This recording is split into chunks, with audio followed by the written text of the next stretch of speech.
Mas Anies Baswedan mempunyai 5 calon wakil presiden. Berbeda dengan Pak Prabowo yang mendapatkan unggul survei LSI dibanding dengan Mas Anies ataupun Mas Ganjar. Kalau Mas Ganjar mendapatkan ciuman tangan dari Ketua Umum Partai Buruh. Apakah fenomena itu menunjukkan mereka tetap jalan meskipun dinamika perpolitikan itu menarik? Bagaimana menurut kalian?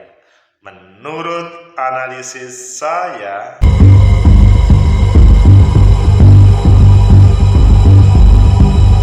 Assalamualaikum warahmatullahi wabarakatuh. Salam sejahtera untuk kita semua. Pecinta masa depan negeri, tegakkan kebenaran, lawan ketidakadilan. Menarik ketika membandingkan 3 kegiatan bakal calon wakil presiden atau bakal calon presiden. Maksudnya, di satu sisi LSI menampilkan survei bahwa Pak Prabowo itu menampilkan kemenangan unggul di survei LSI dibanding dengan Mas Ganjar ataupun Mas Anies. Tetapi di sisi yang lain, Mas Anies Baswedan sudah pede ada 5 pasangan. Kok 5 pasangan? 5 bakal calon wakil presiden untuk dirinya. Dan Mas Ganjar tetap berjalan dengan kegiatannya, menerima partai buruh, dicium tangannya. Ayo kita baca beberapa media, nanti kita fokuskan pada salah satu dan nanti kita ungkap tentang keseriusan mereka semuanya. Pertama kita baca di Detik, survei LSI Prabowo 33,1%, Ganjar 31,8%, Anies 25,3%. Sebuah survei yang agak mirip, maksudnya tidak jauh berbeda tetapi sangat tipis. Dan tidak ada satupun mereka yang sampai 50%. Jadi ini masih sangat dinamis. Kalau kita baca sekilas bahwa LSI itu melakukan survei, hasilnya Prabowo Subianto selalu teratas, lalu disusul Ganjar dan Mas Anies Baswedan. Survei dilakukan 12-17 April sebelum Ganjar Pranowo diumumkan sebagai bakal calon presiden. Jadi suasananya adalah sebelum 21 April Mas Ganjar dideklarasikan oleh PDI Perjuangan. Dan hasilnya Prabowo di atas, kemudian Mas Ganjar dan Mas Anies Baswedan. Nama Joko Widodo pun masih muncul di sini, tapi ya sangat minim. Simulasi semi terbuka 34 nama. Intinya itu. Kemudian kita lihat di kegiatannya Mas Ganjar.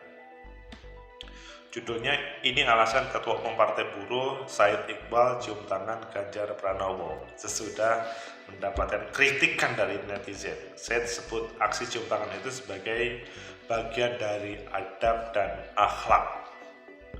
Yang kalian mendengarkan kalimat yang hubungannya dengan cipta kerja, di situ yang kemungkinan kok berbeda dengan protes cipta kerja. Ketua Umum Partai Buruh Said Iqbal menjawab alasan mengapa ia mencium tangan Gubernur Jawa Tengah Ganjar Pranowo. Said Iqbal menyebut hal itu sebagai bagian dari adab dan akhlak. Tentang adab dan akhlak itu ajaran Umi dan Walid saya. Umi dan Walid, anak saya maksudnya. Menurut Said, ia datang ke pertemuan itu sebagai seorang manusia biasa tanpa atribut apapun. Ada yang salah, silahkan dilihat. Saya datang sebagai manusia biasa dengan baju kaos tanpa atribut apapun. Tetapi semua orang tetap bisa melihat siapa si Ketua Umum Partai Buruh.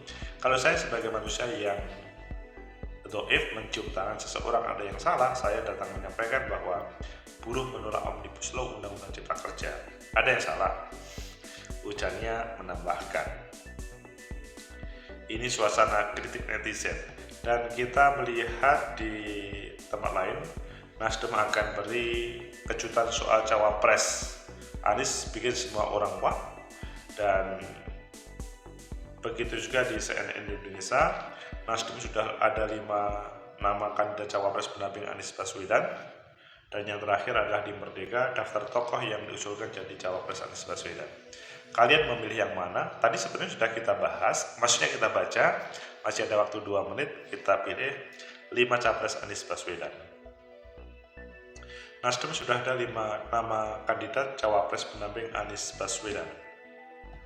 CNN Indonesia, Ketua Pemenangan Pemilu Nasdem, Sugeng Suparwoto mengatakan sudah ada 5 kandidat yang akan jadi cawapres pendamping bakal calon presiden Anies Baswedan di 2024.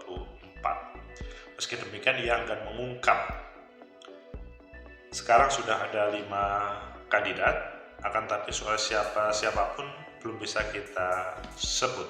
Nah, ini yang menunjukkan pihaknya tetap memberikan otoritas pemilih cawapres kepada Anies, akan tapi tim 8 turut ikut berdiskusi dalam menentukan sosok pendamping Anies. Ia mengatakan hal tersebut merupakan upaya untuk menyaring figur-figur potensial yang akan mendampingi Anies dengan pertimbangan-pertimbangan strategis. Kami menyerahkan kepada Anies Baswedan, tetapi kami terus diskusi di tim 8. Kita juga masih menunggu kandidat lain. Sebelumnya, Sekjen PKS Abu Bakar Al-Habsyi menyebut Ketua Umum Partai Golkar Airlangga Hartarto berpotensi menjadi pasangan Anies. Wah, ini bahaya juga ini. Akan tapi hal tersebut membutuhkan pembicaraan yang cukup panjang, mengingat dinamika politik Indonesia berpotensi mengubah segala sesuatu di kemudian hari. Sangat mungkin Anies, di sisi lain Ketua Majelis Syuro Partai Umat Amin Rais berpendapat calon wakil presiden untuk Anies Baswedan sebaiknya merupakan tokoh dari Indonesia Timur, karena sementara ini katanya belum ada yang mewakili. Wakilnya menurut perhitungan nasional sebaiknya tokoh yang datang dari Indonesia Timur. Amin pun mencontohkan SBY ketika menampilkan JK. Pecinta masa depan negeri, tegakkan kebenaran, lawan ketidakadilan. Jelaskan ada 5, yaitu Kang Aher, AHY, Khofifah, baru muncul yang namanya Airlangga Hartarto. Beliau adalah salah satu orang yang menjadi salah satu peluang selain yang kami sebutkan tadi. Begitu juga terkait dengan yang terakhir itu adalah ada nama siapa hayo? AHY. Oh, AHY sudah kok. AHY, Aher, Khofifah, Airlangga Hartarto. Satunya siapa? Itu yang masih menjadi yang perlu dicari. Sebenarnya yang ditutup-tutupi itu Mahfud MD salah satunya. Apakah 3 gerakan yang ditampilkan oleh bakal calon presiden dengan gerakan iramanya itu akan menampilkan kekuatan? Menurut analisis saya bahwa pertama, survei yang ditampilkan oleh LSI bahwa di situ Mas Prabowo atau Pak Prabowo mendapatkan 5 atau 33,1%, Mas Ganjar 31,8%, kemudian Anies 33,1, 31,8, Anies di 25,3. Itu menunjukkan bahwa ketika bakal calon presiden ini serius berkontestasi. Sampai hari ini mereka, maksudnya para netizen atau pendukung ataupun para pemilih, bakal calon pemilih, itu memang mempunyai persepsi yang beragam. Tapi karena belum ada yang 50% ekstrim, ini masih tipis, maka ada peluang yang kemungkinan Mas Ganjar lebih atau Mas Anies lebih unggul.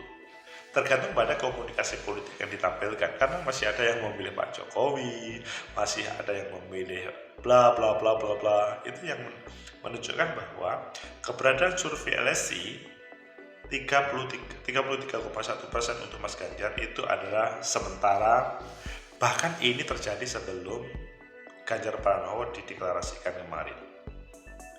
Jadi semua masih mungkin berubah, apalagi nanti bakal calon wakil presiden pasangan dari masing-masing itu tampil. Sampai hari ini kan kita belum tahu ya Pak Prabowo serius atau tidak, dan seandainya serius pasangannya dengan siapa. Begitu juga kalau sementara ini kan kita yang tahu bahwa beliau akan berpasangan atau Pak Prabowo bersama dengan Cak Imin. Tetapi Airlangga Hartarto sangat mungkin bersedia kalau dia menjadi cawapresnya. Menurut saya sih. Ada tentang Mas Ganjar 31,8% itu berpeluang menyalip Pak Prabowo di tikungan. Apalagi kemarin sudah ada dukungan dari P3, Hanura, dan mungkin ada yang lain, PSI tidak diakui. Ini juga bisa saja komunikasi politiknya bagus akan menyalip, tapi kalau tidak bagus akan disalip oleh Pak Prabowo. Maksudnya ya ditinggal jauh oleh Pak Prabowo. Namun bagaimana tentang Mas Anies Baswedan yang 25,3%? Menurut saya ini peluang besar Mas Ian. Jadi kalau dijumlah 33 plus 31 plus 25 itu kan jumlahnya 6 menjadi 80 berapa? 80 atau ya 90. Itu kan masih ada sekitar 10% suara yang belum mempunyai pemilih. Dan itu bisa diperebutkan. Meskipun ini pun juga masih survei sebelum Mas Ganjar sih ketika dipublikasikan. Jadi masih berpeluang untuk saling mengejar, apalagi kalau belum 50% plus 1, maka ada peluang putaran 2 dan siapa yang berkoalisi kemungkinan itu yang menang. Kemudian yang kedua, keberadaan Mas Said Iqbal cium tangan Ganjar Pranowo menurut saya sih itu manusiawi. Tetapi menjadi tidak enak itu ketika pada titik tertentu Undang-Undang Cipta Kerja Said Iqbal protes keras, tapi di siang lain dia cium tangan. Itu aja. Sebetulnya kalau cium tangan nggak ada masalah. Tapi kalau ngomong Omnibus Law yang menurut netizen itu berbeda, itu menjadi problem. Ini katanya tidak setuju terhadap pola yang ditampilkan oleh pemerintah, maksudnya pemimpin pada saat ini. Salah satunya Mas Ganjar, kritik keras tentang Omnibus Law. Pemerintah sangat support. Tetapi di sisi yang lain, dia cium tangan. Ini ya hal yang paradok antara apa yang menjadi ide dan gagasan dengan apa yang terjadi secara pragmatis. Kemudian yang ketiga, keberadaan 5 bakal calon wakil presiden. Ya, ini juga masih sangat fluid. Berpeluang sebetulnya Bu Khofifah, tapi katanya Gus Romi itu tidak mungkin. Bu Khofifah menyatakan tidak mungkin. Prof Mahfud menjadi sebuah kekuatan, tapi ya tergantung para elit. Apakah nanti ke Prof Mahfud atau AHY, atau bahkan Airlangga sebagai tenaga baru, dia akan berkoalisi menurut saya karena seandainya diberi kesempatan, sehingga PKS pun sampai berbicara begitu. Pecinta masa depan negeri, tegakkan kebenaran, lawan ketidakadilan. Menarik kan, para bakal calon presiden ini melakukan kegiatan sehari-hari dan ketikanya pada posisi belum ada yang merasa menang dan belum ada yang merasa kalah. Semoga bermanfaat, menjadi inspirasi, motivasi kita mengikuti perkembangan politik yang ada. Like, subscribe, comment, and share. Sampai jumpa.